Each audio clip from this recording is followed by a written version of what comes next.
I'm Rob Dyson. I'm here with Rodney Mills at Rodney Mills Masterhouse. And we're going to pick up where we left off last time. Rodney was telling us about his band, the Bushmen, and how they moved up to Atlanta and rented out a recording studio. And we're going to find out a bit more about kind of where that took Rodney. So what happened after you guys moved up and you decided you kind of wanted to play the engineer role? How did it pan out after that? Well, once we got in the studio and everything, I started learning a little bit more about engineering and everything. The more intrigued I was with it, and I just wanted to stay in the studio the whole time. The band was still playing, and we primarily played on weekends, so it gave me the whole week to record the band or record anybody would come in the studio. You know, basically we rented the studio out too. And so the more I got into it, and it's kind of like I still didn't think of it too much as a career. I was still kind of like in the middle of the band and thinking that eventually we would come up with something that would be successful recording of ours, and our careers would kind of go onward as a band. And so your engineering was more to kind of help out the band? To help the band, and plus immediately when I started engineering, I just kind of fell in love with it. And it's kind of like it didn't take any kind of like anything other than that, just to kind of like feed the fire, so to speak, that kind of got started. And so we continued in the studio for about 6 months. I think after that, financially, we were paying for this stuff out of the band's money. And so we were living in Atlanta pretty much all together in the same house, and so our expenses were shared there. But we saw as it kind of tapping out some of our money that we needed to kind of live on and do other things with. And so most everybody else were not engineering or not doing that kind of stuff, so they weren't in the thick of things every day. And we just kind of reached a business decision that we needed to kind of give that up. So when we gave that up, the band continued on, and I started going over to another studio here in Atlanta called LeFevre Sound. Okay. The LeFevre family was a kind of a world-renowned gospel family, and they had a kind of state-of-the-art recording studio at that time. And so hook or crook, I knew somebody recorded over there, and so eventually I wound up over there and asked Maurice LeFevre it'd be all right if I just hung out at the studio, and if any way I could help him do anything. I had attained a little bit of knowledge at our studio. Bushman Studio was unlimited sound. Okay. And so I'd attained a little bit of knowledge over there, and I thought, I could trade out some time, if I hung out over there, and then he would let me come in with my band, the Bushmen, and we could record a little bit there, and with much better equipment, but much better microphones, we maybe could get more of a professional sound.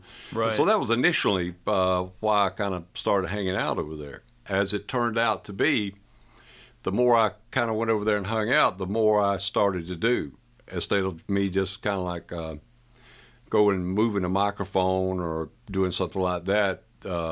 Maurice would say, I need to get this phone call. Rodney, can you sit down here and kind of look over everything? And it's kind of like, so one thing led to another. Instead of me just kind of like filling in or just kind of like helping, I became all of a sudden, buddy, you want to engineer this session that's coming in tomorrow? Right. And it's kind of like, yeah, boy. And Cool. and it's kind of like most of the recording techniques at that time, I learned a little bit from Maurice, but a lot of it was just kind of like trial and error, and a lot of it was just kind of knowledge, I was kind of like the guy that kind of helped put together the PA in the band, and I knew kind of like the basic principles of microphones and how to kind of maybe how you kind of get a better sound on stuff a little bit. So all that kind of came into play, but the finally came down to the thing where Maurice said, Rodney, I want to hire a full-time engineer.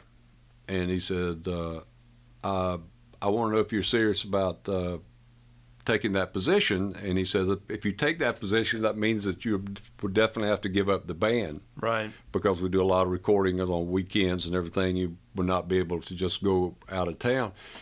And it just so happened, everything in life has a way of kind of working itself out. My wife and I had already decided in 1968 when this was going on, we wanted to get married. Right. And it's kind of like, and I tell everybody, I've been in the band for over 7 years, and we'd worked, we'd recorded, we'd done all this stuff together and everything, and our careers had not taken off, so to speak. And I was 21 years old, and life was going by pretty fast.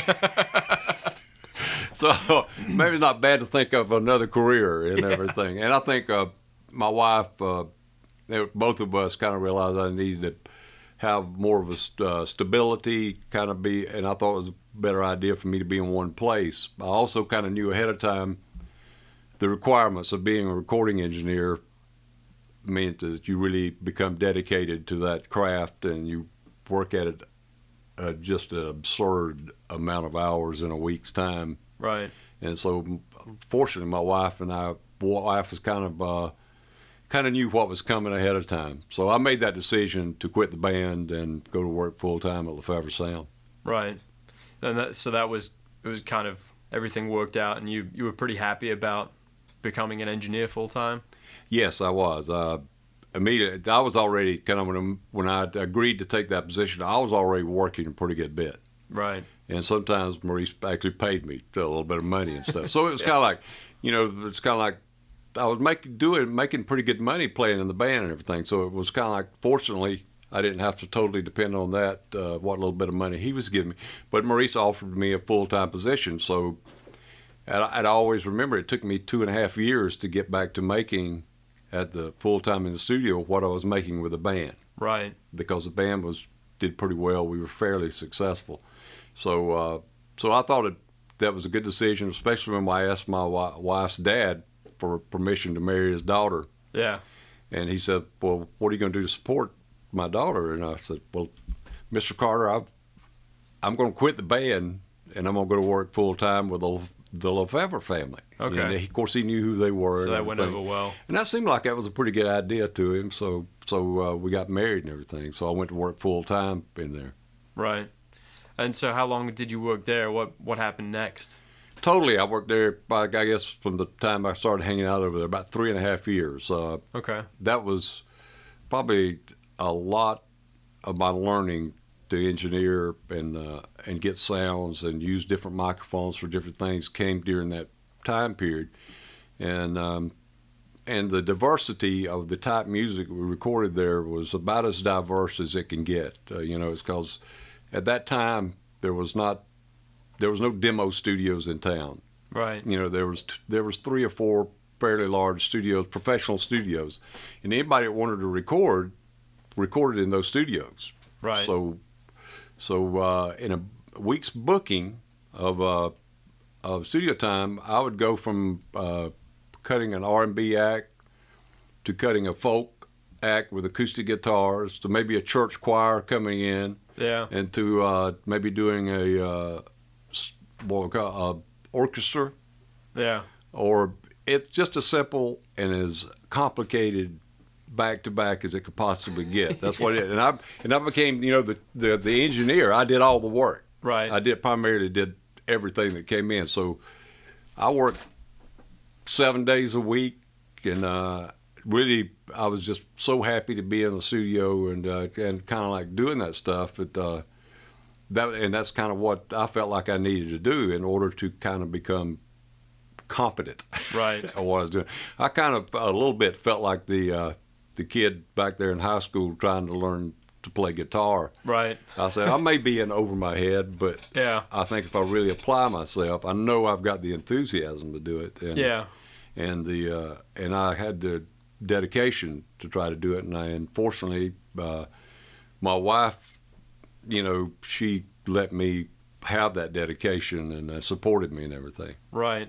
And were you learning by trial and error still throughout that time? I mean, were you having any support from other engineers? I had, being the only engineer there besides Maurice LeFevre, which he spent he didn't come down a lot in the sessions, occasionally would. Maurice had a lot of experience and everything, so yes, I did get some knowledge out of that, but I got a lot of knowledge out of just musicians that come in the studio. They would kind of help you. I remember I recorded a lot of the gospel stuff was done with this one set of musicians that were really professional, Right. called the Goss Brothers. And I remember first time I looked at an acoustic stand-up bass, and I said, "How do you put a microphone on this thing?"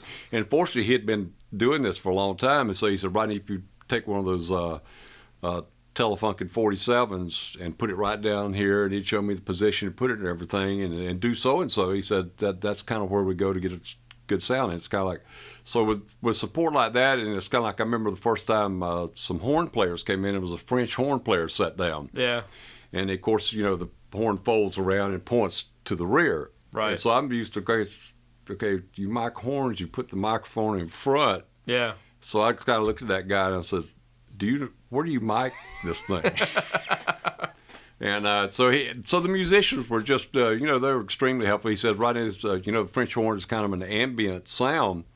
He says, so that's why the horn faces to the rear, because it's meant to bounce off the walls, and then you hear the sound from it.